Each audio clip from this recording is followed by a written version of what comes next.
பொண்ணு என்ன பண்ணுது, ரொம்ப சுவாரஸ்யமா இருந்துச்சு. ஹஸ்பண்டோட போன் இங்க இருக்கு, பாஸ்கோடே போடல, diamond ring for wife, diamond ring for wife மட்டும் சும்மா சொல்லிட்டு போகுது. அவர் ஓபன் அது லாக்ல இருந்தா கூட ஆமாமா, இந்த போன்ல இருக்கிற இந்த மைக் உங்களை கான்ஸ்டன்டா கேட்டுக்கிட்டே இருக்கு. நீங்க என்ன பேசுறீங்கன்னு கேக்குது, நீங்க வீட்ல என்ன பேசுறீங்கன்னு கேக்குது. நீங்க இன்ஸ்டாகிராம்ல போய் நம்ம வீட்ல பேசுற விஷயங்களே அதுல வந்தா நம்ம இன்னும் சுவாரஸ்யமா அதை பாப்போம்ல, நமக்கு ரிலேட்டடா இருக்குல்ல. நீங்க வேணா ட்ரை பண்ணுங்க சார், நான் சொல்றது 100% உண்மை. இல்லன்னு சொல்ற கம்பெனிஸ் இருக்கான்னு சொல்லுங்க, ஒருத்தரை வர சொல்லுங்க.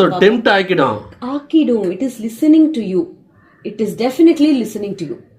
அதுல அழகா நீங்க என்னத்தை பத்தி பேசுனீங்களோ அத உங்களுக்கு அழகா வரும். என்னோட ஒரு பேஷண்ட் சொன்னாங்க, நான் இதை என் பேஷண்ட் கிட்ட பேசும்போது, மேம் ஆமா மேம் ஆமா மேம், சம்டைம்ஸ் நான் யோசிக்கிறதுலாம் கூட அது சொல்லுது மேம். அது நம்ம எதை யோசிப்போம், எதை பத்தி பேசணுமோ அதை தான் யோசிப்போம்.